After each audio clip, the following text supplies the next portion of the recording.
Roots of the Science podcast with your girl, Anne with an E.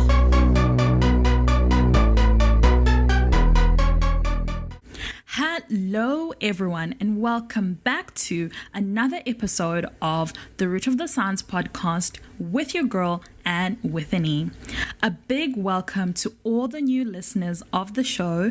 Thank you so much for tuning in today. I mean, it's always such a pleasure to have new listeners. Make sure that you do subscribe to wherever you listen to your podcast, be it Apple Podcast, Google, or Spotify. You can click the notification so that you know when a new episode loads.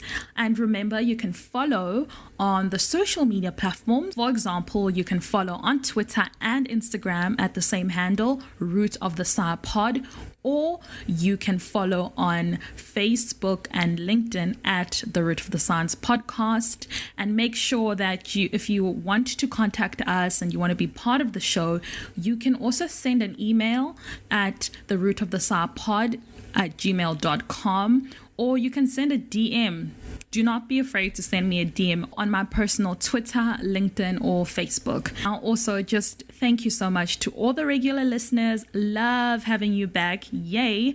Thank you so much. Remember that you can support the show using the support the show link that is in the show notes. Really appreciate the support because, you know, we are doing this independently and yeah, it really goes a long way. Now, let's get into today's episode. My guest today is Qhelile Bhebhe from Zimbabwe, currently living in South Africa. She is a PhD student in food security at the University of KwaZulu-Natal. In this episode, we learn her influences that made her get into science. Qhelile takes us on a journey about the process of her applying for her PhD program and the tribulations that came with it, and of course, how she overcame that. She then discusses her PhD studies, that is an analysis of the role of trees and green spaces on ecosystems, livelihoods, and food security. She tells us all about this work and its importance. Lastly, Qhelile aspires to be an academic amongst her other interests. Do tune in to hear about all of this and, of course, so much more. Let's go. Hi, Qhelile. Welcome to the show. Hello, Ed. Thank you so much for having me. I'm so happy to be here. It is such a pleasure to have you here. I mean, it's so long awaited, but we are here today. Finally. Qhelile, I know you personally. You're a friend of mine, but for the people who don't know you, please give us a brief introduction. Who is Qhelile? Where are you from? What do you do? And just briefly, in brief, what do you do? Okay. My full name is Qhelile Bhebhe. I'm a Zimbabwean, born and raised in a town called Rwanda. I attended my primary school and my high school there. My family lives there. I mean, most of my family. And then after high school, I did my undergraduate studies at Midland State University. And then I went on to do my master's at University of Free State in Bloemfontein. And then now I'm here at KwaZulu-Natal doing my PhD. Awesome. Thank you for that brief introduction. So for the people who don't know, UKZN is the University of KwaZulu-Natal, based in South Africa. So yes. You went from Zimbabwe, South Africa, and that's where you are right now. But before we get into depth about what you do, Qhelile, and all the amazing things that you do, you know, we have to know you away from the scientist. And as your friend, you know, my friend, I know you like nice things. You like looking pretty. You love, you really like makeup and, and dressing up, and this is not and I say this in inverted commas, it's not a norm for women in agriculture, right? So tell me your take on this, like this whole notion of what you mean to look like if you are a woman in agricultural sciences versus who you are as a person. Thanks for that question. For most women in agriculture, our line of work requires to be comfortable and protected instead of being fashionable. Not only agriculture, but science in general. And even most of our meetings don't require us to wear professional clothing, dress up, or whatever. So this makes dressing very unpopular in our industry. But personally, I love clothes, I love makeup, and every time I get a chance to dress up, I do, and I encourage everybody to do that because it really builds your confidence.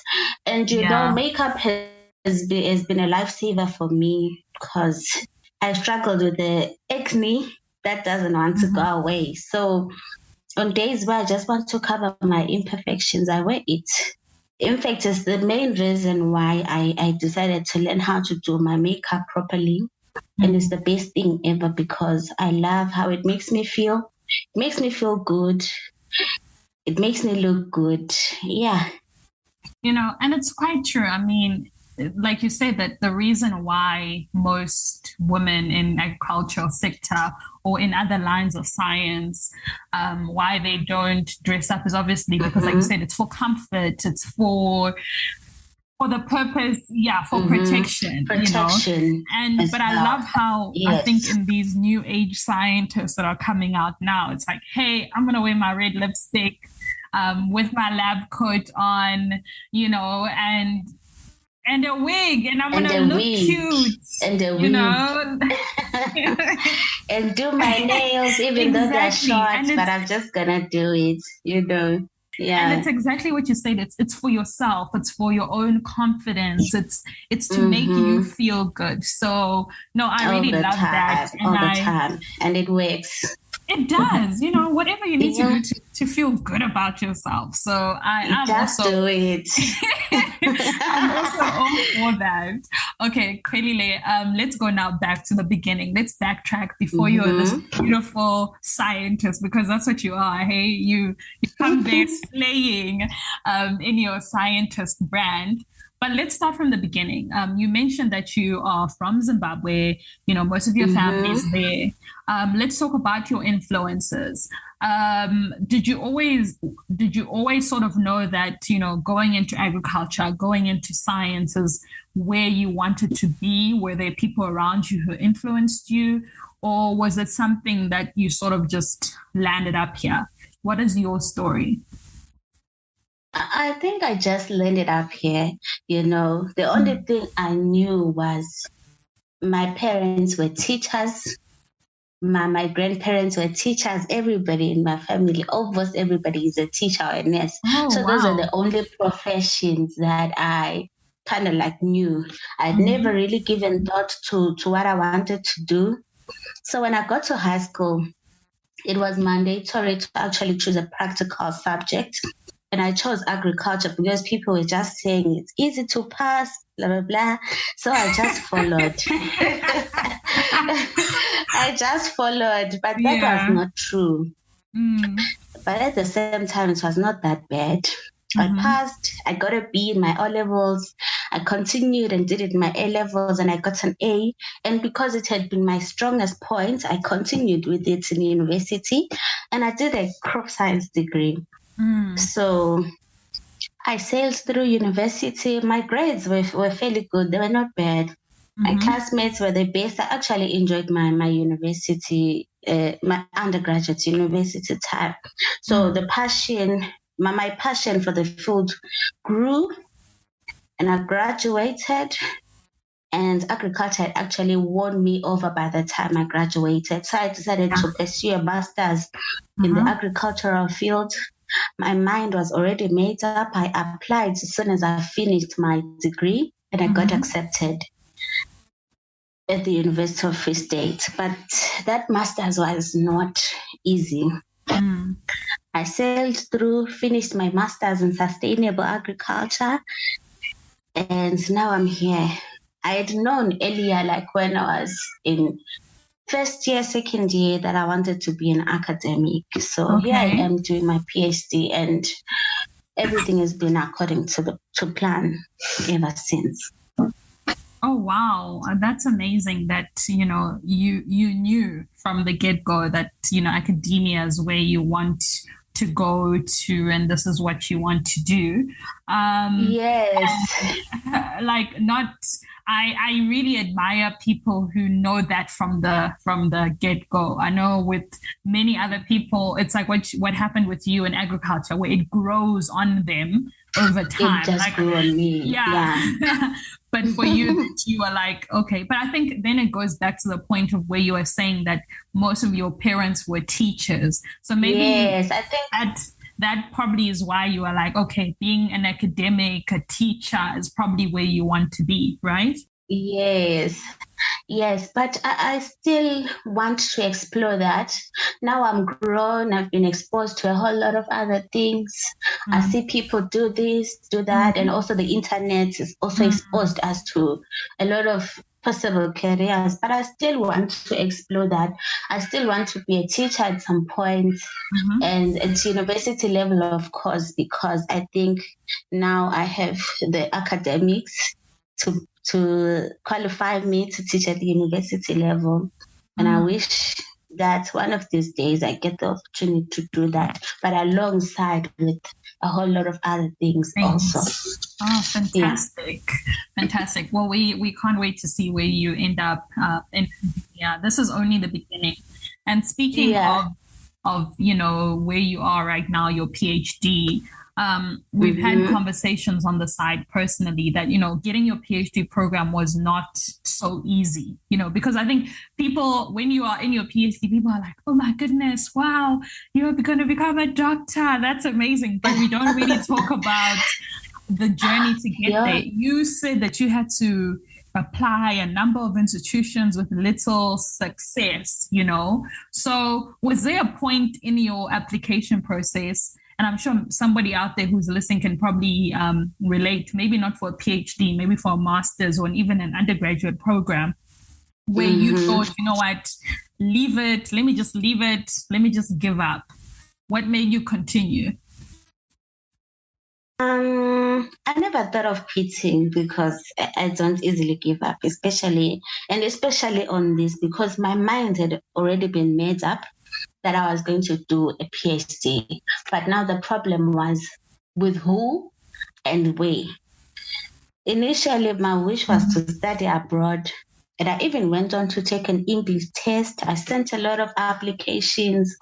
I got a lot of rejections, you know. But I also got a few positive responses. And there were some potential supervisors that wanted to work with me, but none of that materialized because the pandemic had just started, and Oh, yes. Yeah. yes, and that affected everybody a lot, even mentally, for me to be able to come up with different proposals and meet different requirements. And I even Mm-hmm. got scared of traveling abroad and leaving my family because we were all in so much uncertainty. Yeah, that's And true. then I wrote to a professor in South Africa who then responded positively.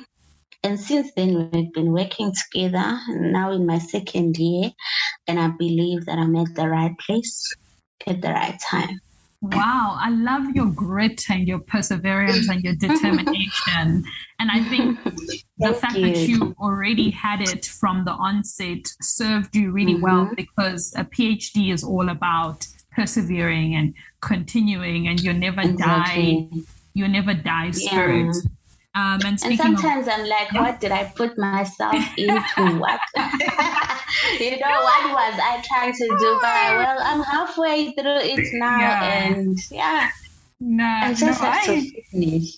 yeah, you're gonna finish, my friend. Don't worry. Yeah, we have those conversations and we're like, what were All we the thinking? time. What were we All the thinking? time.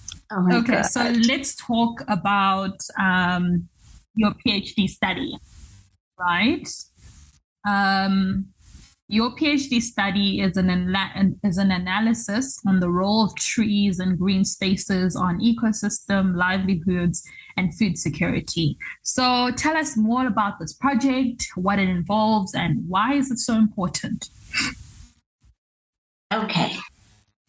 So my research is centered around food systems in rural KwaZulu-Natal, just as you have explained.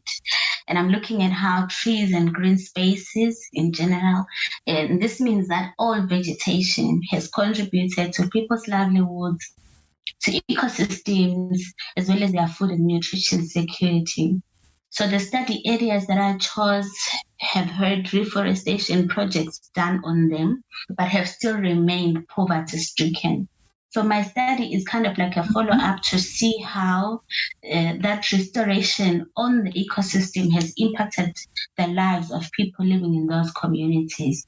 I went and did surveys there just to assess where people stand, just to see how they perceive things and study the way they live, what they eat on a daily basis. Is the food that they eat nutritious?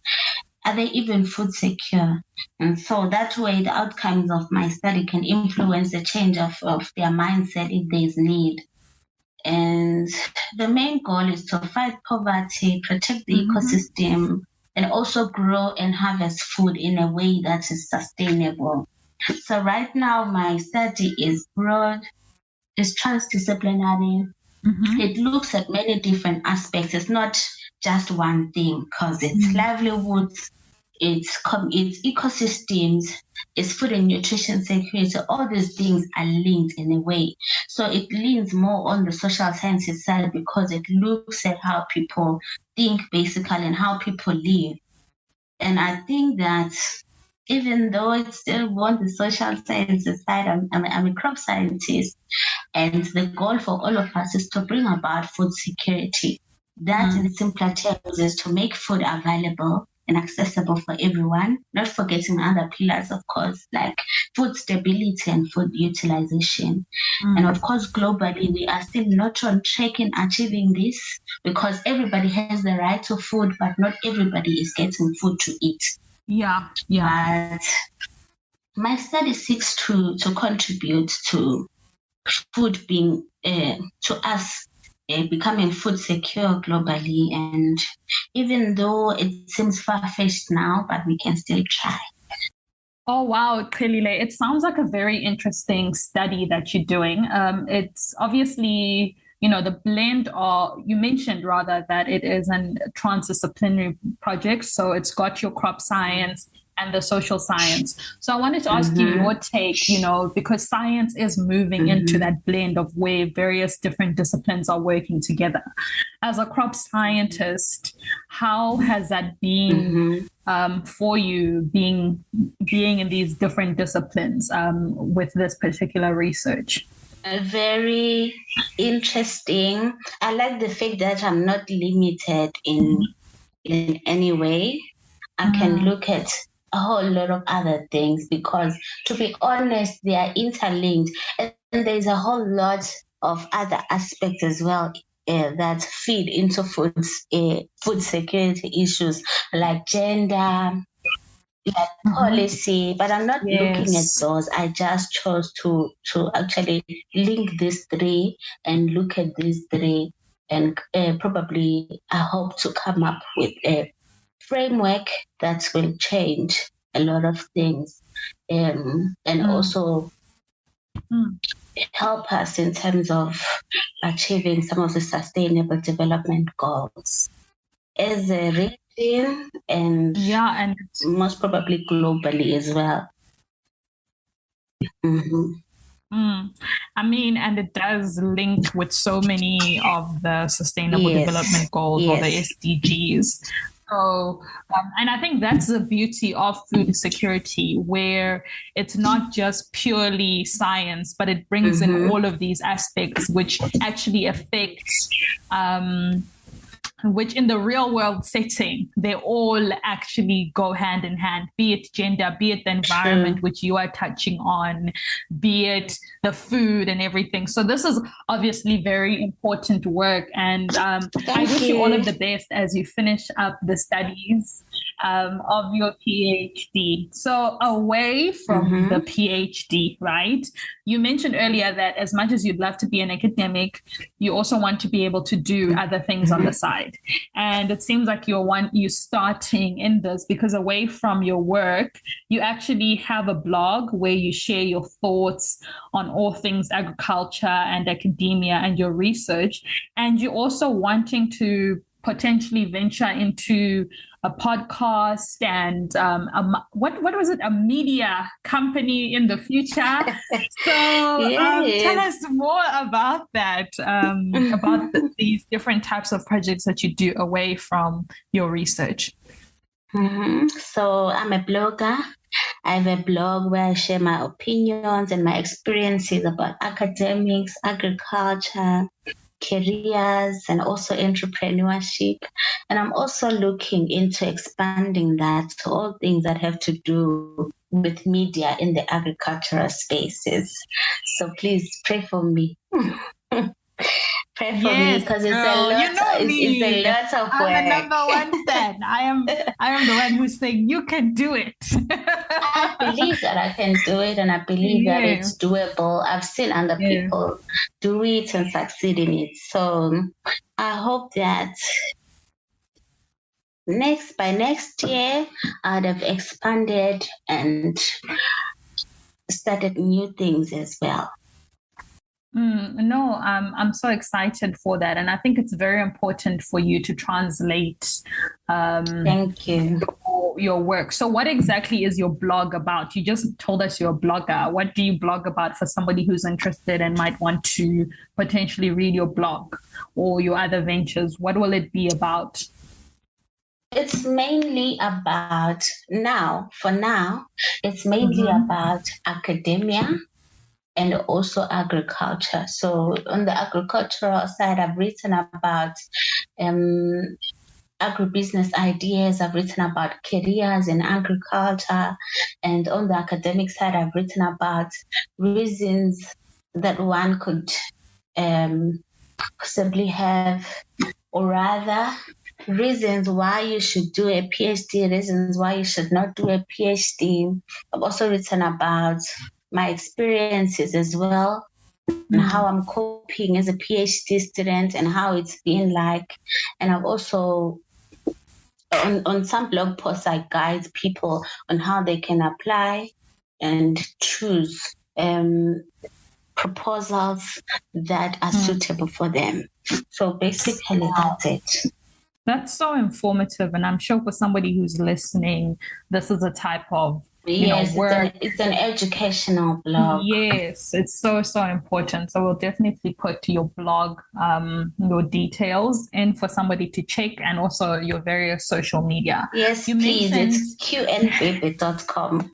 Oh, okay. Well, there you go, girl. Self-plug.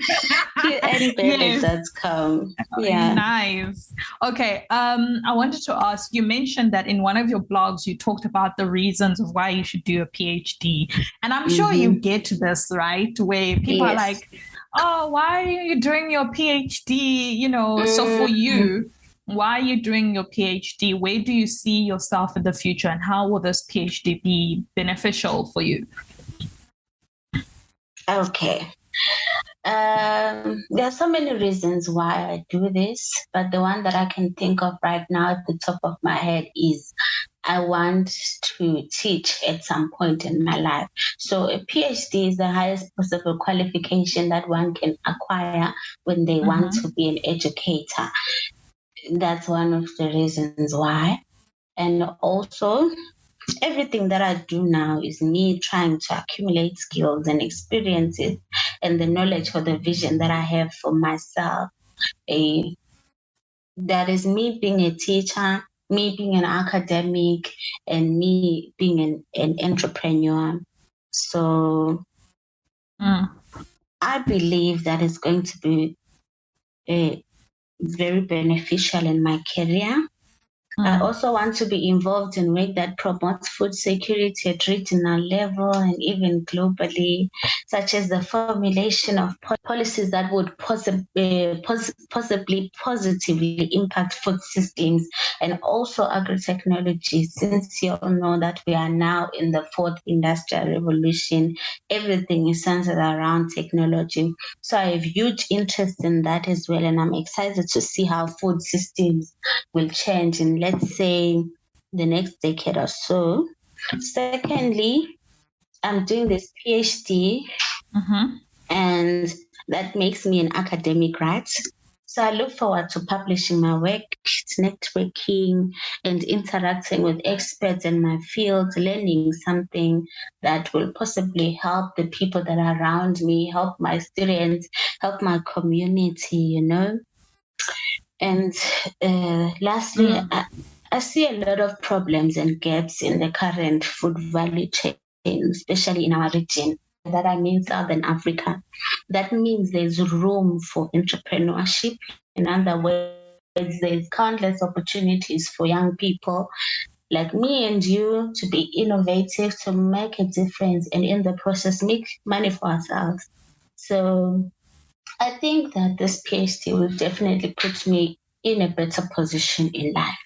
Wow, that's such a brilliant answer. And it's so amazing that you know exactly why you're doing it and where it'll be beneficial for you. And obviously, because it's so clearly defined, you're able to push through all of this work. And it's so amazing. Qhelile, as we wrap up, Thank you. I just wanted you to please share some words of wisdom for some people listening with what you've learned over the years, be it in the science field or just in life in general. I'd say develop an excellent work ethic, but at the same time, make sure your life is a balance of work and play.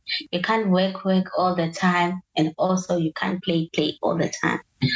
And secondly, find mentorship if you can. I mean, for people in my field, or rather for scientists, you're already book smart. We know that. So now seek to be street smart as well. Develop good business skills, develop good communication skills, and network more. I think that will definitely put you at a better position in life and give you a much better quality of life, you know. So, yes, I think that's it. Yes. Oh, such important advice, such important advice. And I hope the people who've listened to this are inspired by this advice and this wisdom, but also with your story and with your journey. So thank you so much for coming onto the show. I had such a great time talking to you. Thank you so much for having me. It is an absolute pleasure having you on the show. And to everybody else who's tuned in, thank you so much for tuning into another episode of the Root of the Science podcast with your girl and with an E. Until next time, goodbye.